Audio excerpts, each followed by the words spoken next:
నమస్కారం G news కి స్వాగతం నేను స్వప్న ముందుగా హెడ్లైన్స్ చూద్దాం రాష్ట్రంలో 81.86% ఓట్లు పోలయ్యాయన్న ఎన్నికల అధికారి ముఖేష్ కుమార్ మీనా ఈవీఎం ద్వారా 80.66%, పోస్టల్ బ్యాలెట్ ద్వారా 1.10% ఓట్లు పోలింగ్ జరిగినట్లు మీడియా సమావేశంలో వెల్లడి.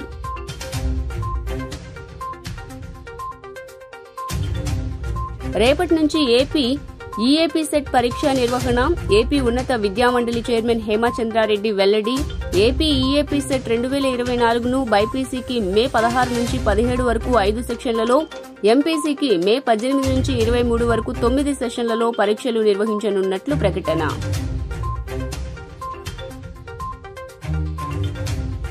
పాక్ ఆక్రమిత కాశ్మీర్పై కేంద్ర హోంమంత్రి అమిత్ షా విస్పష్టంగా ప్రకటన. పీఓకేను వెతికి తెస్తాం, వెస్ట్ బెంగాల్ ఎన్నికల సభలో వెల్లడి.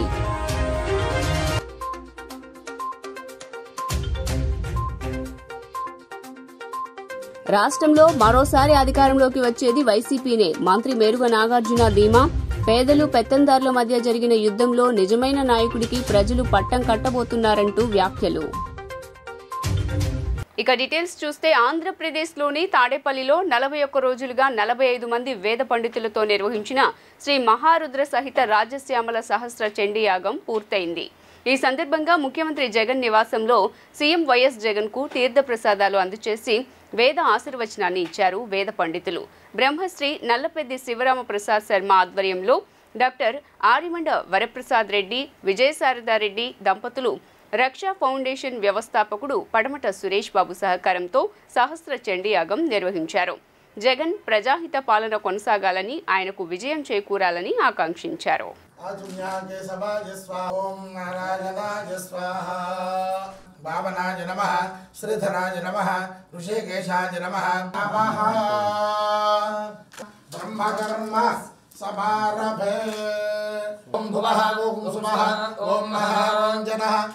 सर्वेषां पाद्यं समर्पयामि. निर्वाचन स्थलेषु निर्वाधिक अनुकूल अभिमत दान सिद्धि द्वारा भवन्तः श्रीमन्तो महान्तोर गृह्णन्तु. फलसिद्धिरस्तुते भवन्तः श्रीमन्तो महान्तोर गृह्णन्तु. తెలుగుదేశం పార్టీ అధ్యక్షుడు నారా చంద్రబాబు నాయుడు రేపు మహారాష్ట్రలోని కొల్లాపూర్ వెళ్లనున్నారు. అక్కడ శ్రీ మహాలక్ష్మి ఆలయాన్ని సందర్శించి ప్రత్యేక పూజలు నిర్వహిస్తారు. అనంతరం మధ్యాహ్నం షిరిడీ చేరుకుని సాయిబాబా ఆలయాన్ని దర్శించుకుంటారు. ఏపీలోని సార్వత్రిక ఎన్నికల ప్రచారం ముగిసిన వెంటనే తిరుమల శ్రీవారి ఆలయాన్ని దర్శించుకున్న చంద్రబాబు ఆ తర్వాత మోదీ నామినేషన్ కార్యక్రమంలో పాల్గొనేందుకు వారణాసి వెళ్లారు. రేపు మహారాష్ట్ర వెళ్లనున్నారు. కాగా ఏపీలో జరిగిన సార్వత్రిక ఎన్నికల్లో గెలుపు తమదేనని ధీమాగా ఉన్న చంద్రబాబు ఆలయాల సందర్శనలో బిజీగా గడుపుతున్నారు. ఈ సార్వత్రిక ఎన్నికల్లో ఇప్పటివరకు జరిగిన 4 దశల పోలింగ్లో దేశంలోనే అత్యధిక ఓటింగ్ ఆంధ్రప్రదేశ్లో నమోదైందని సీఈఓ ముఖేష్ కుమార్ మీనా అన్నారు. రాష్ట్రంలో మొత్తం 81.86% ఓట్లు పోలైనట్లు ఆయన వెల్లడించారు. ఈవీఎంల ద్వారా 80.66%, మిగతా ఓటు బ్యాలెట్ పేపర్ల ద్వారా పడినట్లుగా తెలియజేశారు. 2014లో 78.41%, 2019లో 79.77% పోలింగ్ నమోదైందన్నారు. 2024 సాధారణ ఎన్నికల్లో భాగంగా రాష్ట్రంలో సోమవారం జరిగిన పోలింగ్ 81.86% నమోదైందని రాష్ట్ర ప్రధాన ఎన్నికల అధికారి ముఖేష్ కుమార్ మీనా తెలిపారు. ఈవీఎంల ద్వారా 80.66%, పోస్టల్ బ్యాలెట్తో 1.2% పోలింగ్ నమోదైందని చెప్పారు. బుధవారం నిర్వహించిన మీడియా సమావేశంలో తుది పోలింగ్ శాతం వివరాలను ఆయన వెల్లడించారు. 3500 కేంద్రాల్లో సాయంత్రం 6 గంటలు దాటాక కూడా పోలింగ్ కొనసాగిందని చెప్పారు. ఆఖరి పోలింగ్ కేంద్రంలో రాత్రి 2 గంటలకు ముగిసిందని చెప్పారు. రాష్ట్ర వ్యాప్తంగా ఈవీఎంలన్నీ 350 స్ట్రాంగ్ రూమ్లో భద్రపరిచామన్నారు. కొన్ని చోట్ల వర్షం వల్ల పోలింగ్ ఆలస్యమైందని చెప్పారు. అబ్జర్వర్లంతా పరిశీలన చేశారని, రీపోలింగ్పై ఏమీ చెప్పలేదని సీఈఓ వివరించారు. గత ఎన్నికలతో పోలిస్తే 2.9% పోలింగ్ పెరిగిందని మీనా తెలిపారు. 2014లో 78.41%, 2019లో 79.77% నమోదైందని చెప్పారు.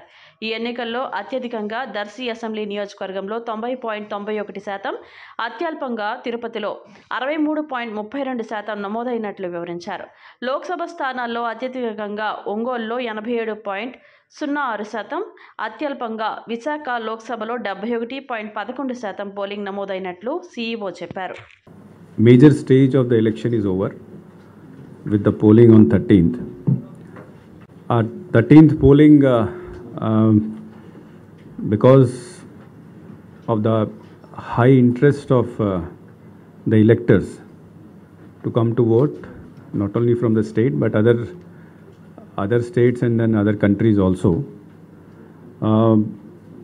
Polling start అయిన తర్వాత అది కంప్లీట్ చేయడానికి కొద్దిగా టైం పడింది. మామూలుగా 6 o'clockకి పూర్తి అయిపోవాలి. But lot of people came in to queue after 4 o'clock. Morning చాలా ఎక్కువ రష్ ఉండేది, తర్వాత మధ్యాహ్నం కొద్దిగా తగ్గింది, బట్ దెన్ అగైన్ ఈవినింగ్ టైంలో పెరిగింది. So and then second thing is that మనకు 5,600 polling station were about 1,200 votes. కాబట్టి ఇంతమంది లాస్ట్ మినిట్లో లాస్ట్ 2-3 అవర్స్లో ఇంతమంది వస్తే చాలా చోట్ల 6 తర్వాత కూడా నడిచింది. యాజ్ ఐ సెడ్, ఆ రోజు కూడా నేను స్టేట్మెంట్ ఇచ్చాను. 3,500 పోలింగ్ స్టేషన్స్లో 6 PM తర్వాత కూడా పోలింగ్ జరిగింది. And then last polling station మనకు సుమారుగా 2 AM, నెక్స్ట్ డే 2 AM వరకు పోలింగ్ క్లోజ్ అయింది. ఆ క్లోజ్ అయిన తర్వాత నెక్స్ట్ మళ్ళీ డిస్ట్రిబ్యూషన్ సెంటర్కి రావడం, డిస్ట్రిబ్యూషన్ సెంటర్ నుంచి స్ట్రాంగ్ రూమ్కి వెళ్ళడానికి కొద్దిగా టైం పడింది. ఏపీలో జరిగిన వరుస రోడ్డు ప్రమాదాలపై జనసేన అధినేత పవన్ కళ్యాణ్ స్పందించారు. ఈ రోజు జరిగిన రోడ్డు ప్రమాదాలు తీవ్ర దిగ్భ్రాంతి కలిగించాయని జనసేనాని ఆవేదన వ్యక్తం చేశారు. ఈ రోజున జరిగిన వరుస రోడ్డు ప్రమాదాలపై జనసేన అధినేత పవన్ కళ్యాణ్ దిగ్భ్రాంతి వ్యక్తం చేశారు. బాపట్ల జిల్లా పసుమర్రు దగ్గర బస్సు టిప్పరు ఢీకొని అగ్నిజ్వాలలు ఎగిసిపట్టడంతో 6 దుర్మరణం పాలవడం దురదృష్టకరమన్నారు. అక్కడ బైపాస్ రోడ్డు పనులు సాగుతున్న క్రమంలో తగిన రహదారి భద్రతా చర్యలు తీసుకోవడం, వేగ నియంత్రణ చర్యలు చేపట్టి ఉంటే ఈ ఘోరం సంభవించి ఉండేది కాదని అన్నారు.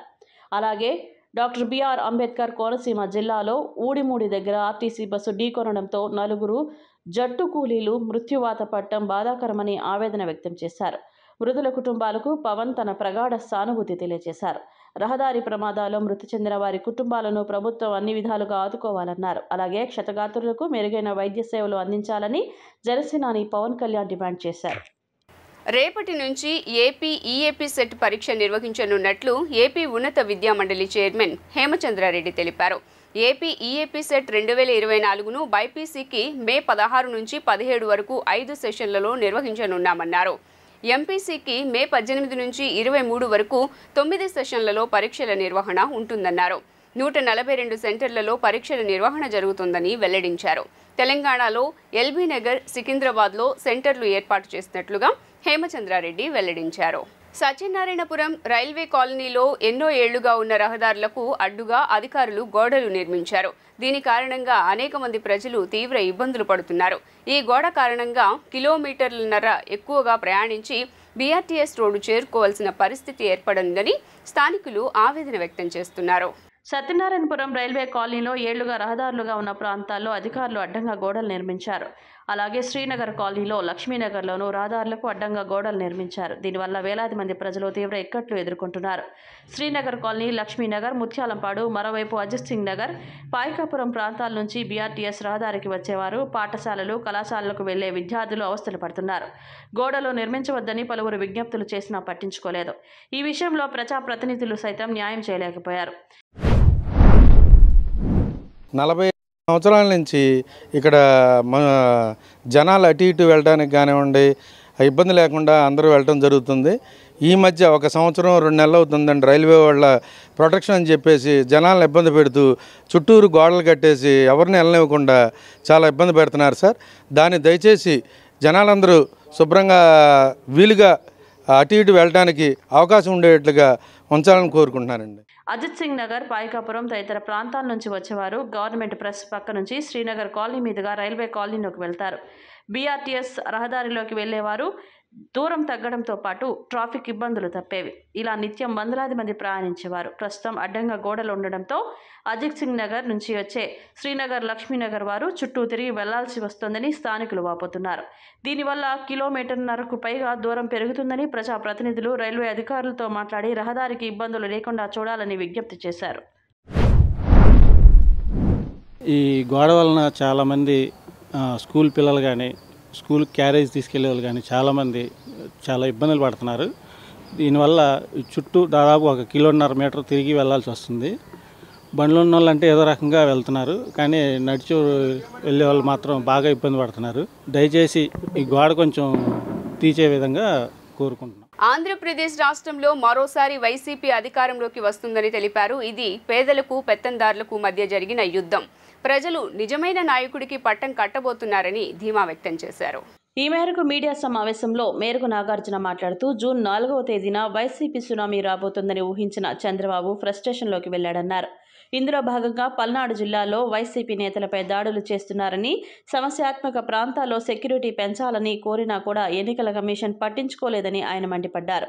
కేంద్ర ప్రభుత్వంతో కుమ్మక్కై చంద్రబాబు ఎన్నికల్లో అక్రమాలకు పాల్పడ్డారని ఆరోపించారు. పోలీసులు టీడీపీకి కొమ్ము కాశారు. అధికారంలోకి రాగానే ఎన్నికల్లో అక్రమాలకు వంతపాడిన పోలీసు అధికారులపై విచారణ జరిపిస్తామని మంత్రి మేరుగు నాగార్జున అన్నారు. అలాగే ఘోరాతి ఘోరంగా ఎన్నికల్లో టీడీపీ నేతలు దాడులు చేశారు అని మండిపడ్డారు. జూన్ 4వ తేదీన రాష్ట్ర చరిత్రలో నూతన అధ్యాయం లిఖిస్తాం. రాష్ట్రంలో రామరాజ్యం రాబోతుంది. పేదలు వైసీపీకి ఓటు వేశారని దాడులు చేస్తున్నారని అన్నారు. వైసీపీకి అండగా నిలిచిన ఎస్సీలు, ఎస్టీలు, మైనార్టీలపై పనికట్టుకొని టీడీపీ దాడులకు ఉసిగొల్పుతుందన్నారు. డీబీటీల ద్వారా నిధులు ప్రజల ఖాతాల్లోకి రాకుండా టీడీపీ అధినేత నారా చంద్రబాబే అడ్డుకున్నది అని మంత్రి మేరుగు నాగార్జున వెల్లడించారు. ముఖ్యమంత్రి కాబోతా ఉన్నారు. వైఎస్ఆర్ కాంగ్రెస్ పార్టీ అఖండ విజయం పొందటానికి సిద్ధంగా ఉంది. దేశ చరిత్రలో పర్టికులర్గా ఆంధ్రప్రదేశ్లో ఇంత పాజిటివ్ ఓటింగ్ ముఖ్యమంత్రి గారి యొక్క పనితనం మీద రావటానికి సిద్ధంగా ఉంది. పర్టికులర్గా జగన్మోహన్ రెడ్డి గారి యొక్క పనితనం, నా ఎస్సీ, నా ఎస్టీ, నా బీసీ, నా మైనారిటీ, నా మహిళలని చెప్పి పరిపాలన చేసినటువంటి గొప్ప పరిపాలనకు అద్దం పట్టే విధంగా ఓటర్లు తీర్పునిచ్చిన తీరు చాలా గొప్పగా ఉంది. జగన్మోహన్ రెడ్డి గారు ఎప్పుడూ ఒకటే చెప్పారు, పేదలకి పెత్తందారులకి మధ్య పోటీ అని. అదే ఈరోజు ఆంధ్ర రాష్ట్రంలో జరిగింది. ఇంత జరుగుతూ ఉంటే Chandrababu Naidu, Pawan Kalyan, BJP party, Congress party, communist పార్టీలు అంతా కలిసి దుమ్మెత్తి పోస్తే ఏపీలో టీడీపీ, బీజేపీ, జనసేన కూటమి 130 సీట్లకు పైగా కూటమి సీట్లు సాధించబోతోందని మాజీ ఎమ్మెల్సీ టీడీపీ నేత బుద్ధా వెంకన్న జోస్యం చెప్పారు. మల్టీ స్టార్ మహాకూటమి ఏపీలో సూపర్ డూపర్ హిట్ అయిందని అభివర్ణించారు.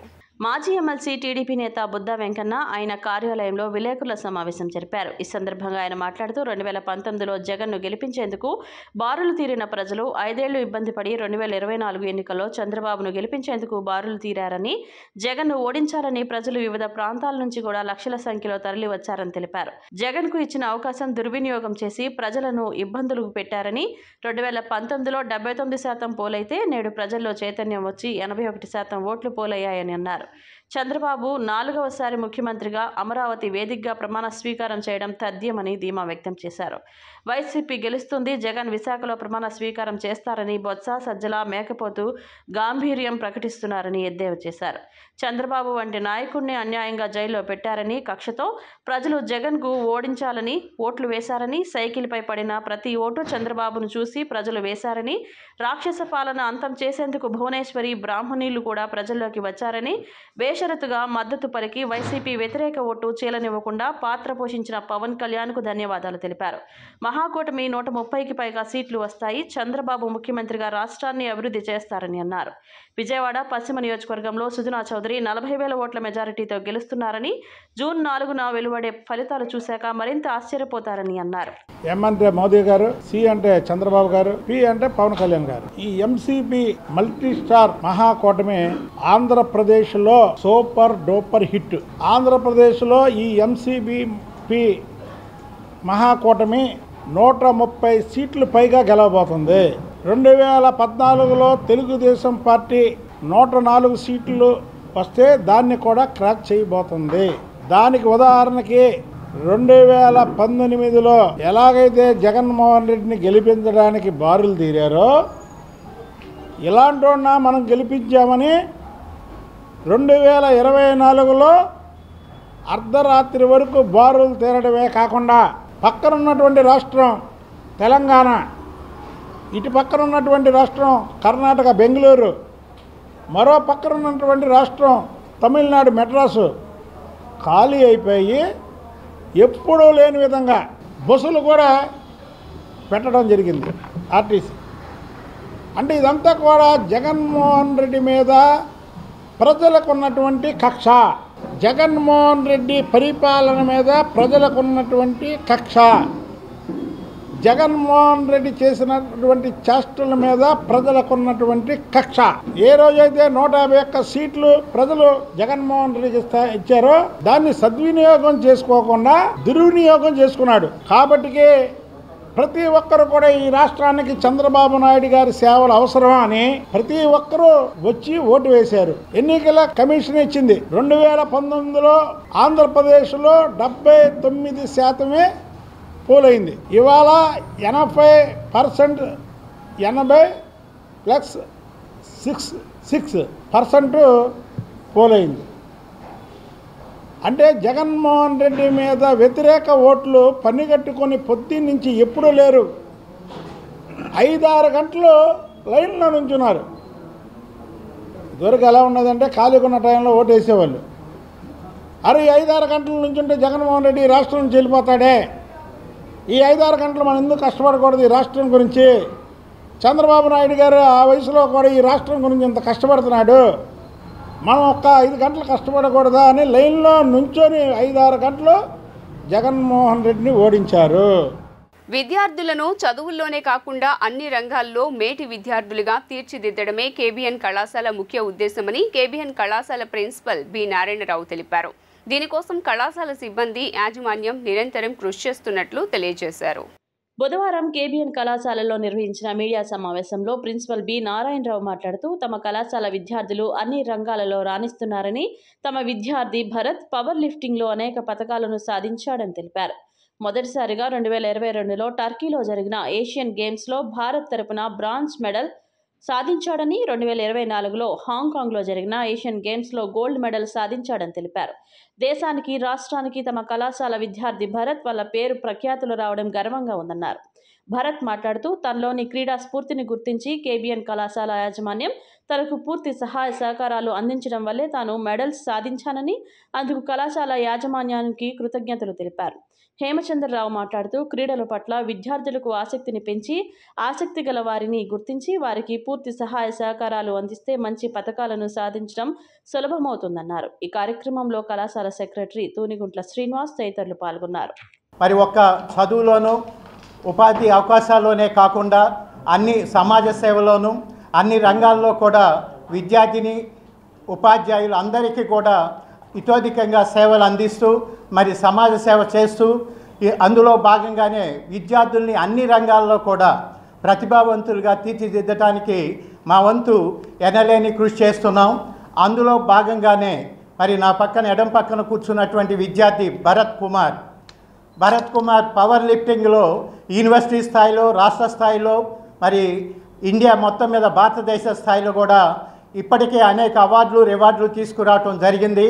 మొదటిసారిగా 2022లో టర్కీలో జరిగినటువంటి ఏషియన్ గేమ్స్లో పవర్ లిఫ్టింగ్లో పార్టిసిపేట్ చేసి భారతదేశం తరఫున ప్రాతినిధ్యం వహించి మరి బ్రాంజ్ మెడల్ 3rd ప్లేస్ తీసుకురావటం జరిగింది. ఆ విధంగా భారతదేశానికి, ఆంధ్ర రాష్ట్రానికి కేబిఎన్ కళాశాల అటానమస్ కూడా పేరు ప్రఖ్యాతులు తీసుకురావటం జరిగింది. మరి ఈ సందర్భంగా కేబిఎన్ కళాశాల యాజమాన్యాన్ని టి శ్రీనివాస్ గారు సెక్రటరీ కరెస్పాండెంట్ గారి నాయకత్వంలో మరి ఆ కురవాడు అక్కడికి వెళ్ళి రావటానికి అయినటువంటి ఖర్చులు దాదాపుగా 3 లక్షల రూపాయల ఆర్థిక సాయం కూడా మరి సెక్రటరీ గారు అందించడం జరిగింది. మరి అలాంటి ప్రోత్సాహం ఇక్కడ అందుతుంది కనుక అన్ని రంగాల్లో కూడా విద్యార్థులు రాణిస్తూ ఉన్నారు. మరి ఈ సంవత్సరం ఇప్పుడే మరి హాంకాంగ్లో జరిగినటువంటి ఏషియన్ గేమ్స్లో మరొకసారి పంపాలని మా ఫిజికల్ డైరెక్టర్ హేమచంద్ గారు నిర్ణయించారు. దానికి యాజమాన్య పెద్దలు మా సెక్రటరీ గారి నాయకత్వంలో 1,50,000 రూపాయలు ఆర్థిక సహాయం చేసి హాంకాంగ్ అనేది ఏషియన్ గేమ్స్లో పవర్ లిఫ్టింగ్ ఛాంపియన్షిప్లో పార్టిసిపేట్ చేయడానికి మరి మన రాష్ట్రం తరఫున, మన కాలేజీ తరఫున, భారతదేశం తరఫున పంపడం జరిగింది. ఈ నెల హాంకాంగ్లో జరిగిన 5th నుంచి 11th వరకు జరిగిన ఏషియన్ గేమ్స్లో నేను 59 విభాగంలో గోల్డ్ మెడల్ సాధించాను. దానికి మొట్టమొదటి కారణం నాకు సపోర్ట్ చేసిన KBN management and secretary sir నన్ను నమ్మి అంత దూరం ఫుల్ సపోర్ట్తో పంపించినందుకు చాలా థ్యాంక్ యూ సార్. అలాగే సారు హేమచంద్ర సార్ నాకు ఒక 4 kgs కంట్రోల్ ఉంది. కానీ నాది 9th నా కాంపిటీషను. 5 days ఏం తినకుండా అలాగా కంట్రోల్ చేసుకుంటూ వచ్చాను. సారు డే బై డే నాకు కాల్ చేసి కంట్రోల్ అవుతుందా ఏంటి మొత్తం కనుక్కొని సార్ ఫుల్ సపోర్ట్గా ప్రతిరోజు నాకు కాల్ చేసి ధైర్యం చెప్తా ఇంకా అని సపోర్ట్గా ఉన్నారు సారు. కేబిఎన్ కాలేజ్ వల్లే నేను ఈ 2 ఇంటర్నేషనల్ కాంపిటీషన్లో సాధించాను. నేను ఒక 5 years నుంచి ప్రాక్టీస్ చేస్తూ ఉన్నాను. కానీ నాకు ఎటువంటి సపోర్ట్ ఉండేది కాదు. అంతా ఇంట్లో నుంచే సపోర్ట్ ఉండేది. కానీ అసలైన సపోర్ట్ అంటే కంగ్రాచులేషన్ ఎన్ని మాటలు కాదు సార్. నేను ఎంత ప్రాక్టీస్ చేసినా ఒక ప్లేయర్కి మంచి సపోర్ట్ ఉంటేనే ఎదగగలరు. ఇంకా అది ప్రూవ్ చేసుకుంది కేబిఎన్ కాలేజ్ నుంచే. గర్వంగా చెప్పుకోదగింది ఈ కాలేజీ పూర్వ విద్యార్థిగా నేను చెప్పుకోవడానికి ఎంతో గర్విస్తున్నాను. ఒక నేషనల్ ప్లేయర్గా పిల్లల యొక్క మనోభావాలు ఏ విధంగా ఉంటాయి అనేది మేము దగ్గరుండి చూసి ఉన్నాం. కాబట్టి మా కాలేజీ నుంచి ఇచ్చేటటువంటి సపోర్టు ఈరోజు ఈ దేశానికి మెడల్ తేవడం అనేది జరిగింది. ప్రధానంగా భరత్ కుమార్ ఏదైతే సాధించాడో అందులో 3 విభాగాలు ఉంటాయి. పవర్ లిఫ్టింగ్లో ఉన్నటువంటి 3 విభాగాల్లో ఒకటి స్క్వాడ్ లిఫ్ట్, రెండోది బెంచ్ ప్రెస్, మూడోది డెడ్ లిఫ్ట్. ఈ స్క్వాడ్ లిఫ్ట్లో భరత్ కుమార్ మొట్టమొదటిగా భారతదేశంలో జరిగినటువంటి జాతీయ స్థాయి పోటీల్లో వారణాసిలో జరిగినటువంటి ఆ పోటీల్లో అతను 11 సంవత్సరాల తర్వాత ఈ రికార్డు సాధించడం జరిగింది. అక్కడే అతన్ని ఇండియన్ అసోసియేషన్ వాళ్ళు గుర్తించడం జరిగి అతన్ని టర్కీ పంపించడం జరిగింది. టర్కీ పంపించడం అని అంటే మరి ఆర్థిక సహాయంతో కూడుకున్నది.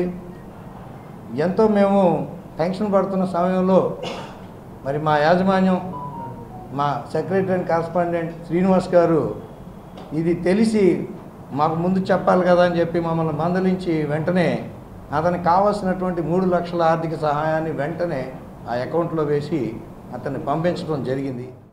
పాక్ ఆక్రమిత కాశ్మీర్పై భారతదేశం సార్వభౌమాధికారాన్ని కేంద్ర హోంమంత్రి అమిత్ షా మరోసారి విస్పష్టంగా ప్రకటించారు.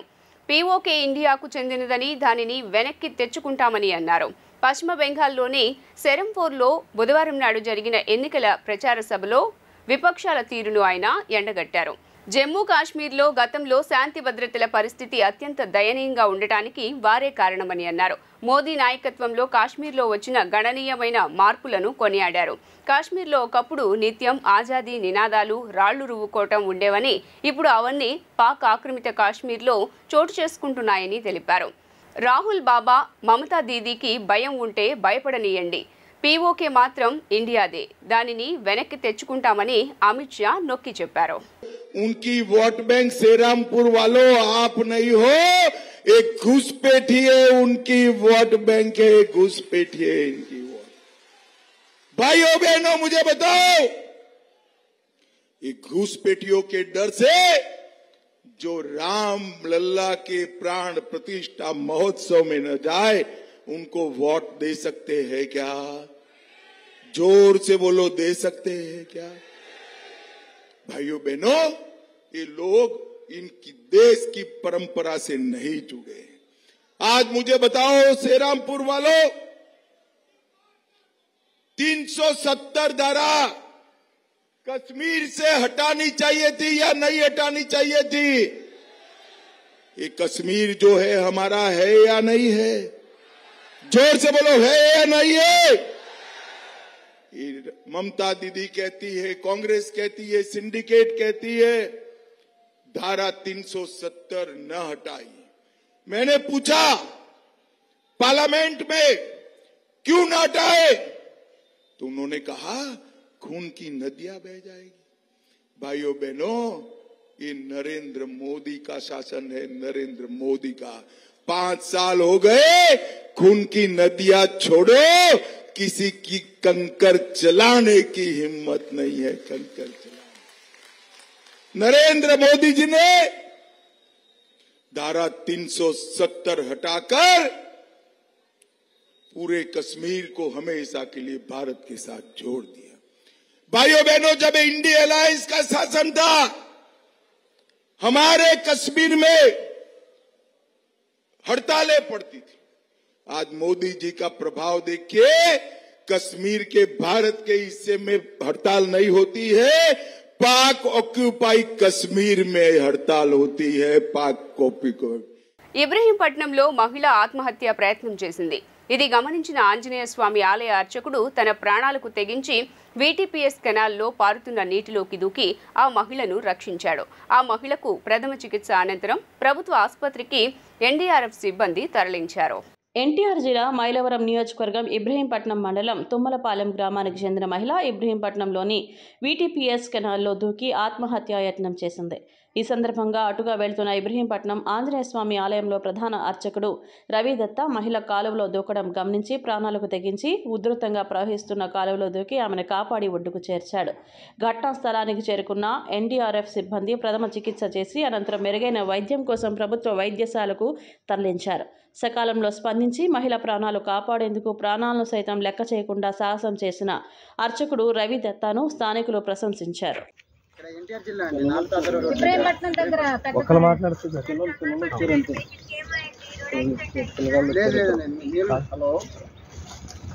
వాటర్ ఇబ్రహీంపట్నం కూలింగ్ కెనాల్ ఉంది కదండి, నార్లా తాతారావు ఎన్టీపీఎస్, అందులో దూకారు.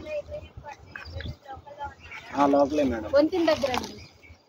అఖిల ప్రియ బాడీగార్డ్ నిఖిల్ తనపై జరిగిన హత్యాయత్నంపై స్పందించాడు.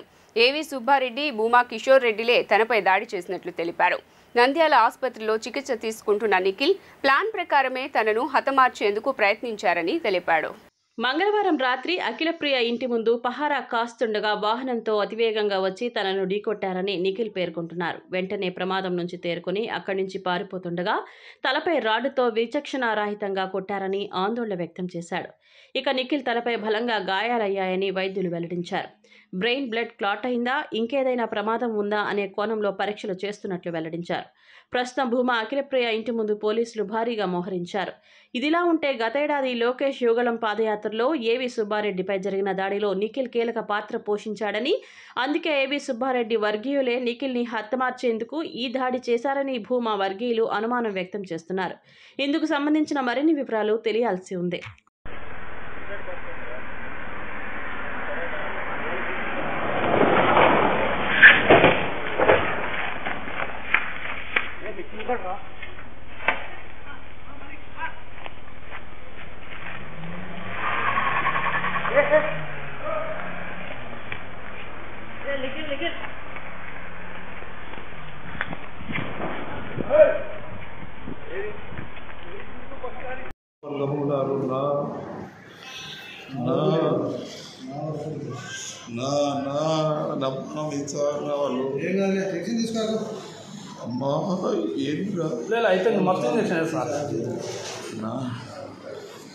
వార్తలు ముగించే ముందు హెడ్లైన్స్ మరోసారి. రాష్ట్రంలో 81.86% ఓట్లు పోలయ్యాయన్న ఎన్నికల అధికారి ముఖేష్ కుమార్ మీనా ఈవీఎం ద్వారా 80.66%, పోస్టల్ బ్యాలెట్ ద్వారా 1.10% ఓట్లు పోలింగ్ జరిగినట్లు మీడియా సమావేశంలో వెల్లడి.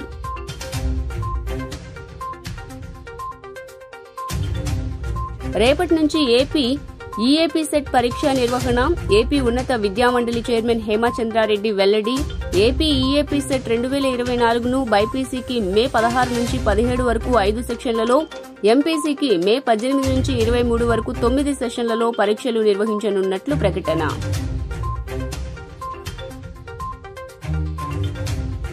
పాక్ ఆక్రమిత కాశ్మీర్పై కేంద్ర హోంమంత్రి అమిత్ షా విస్పష్టంగా ప్రకటన. పీఓకేను వెతికి తెస్తాం, వెస్ట్ బెంగాల్ ఎన్నికల సభలో వెల్లడి.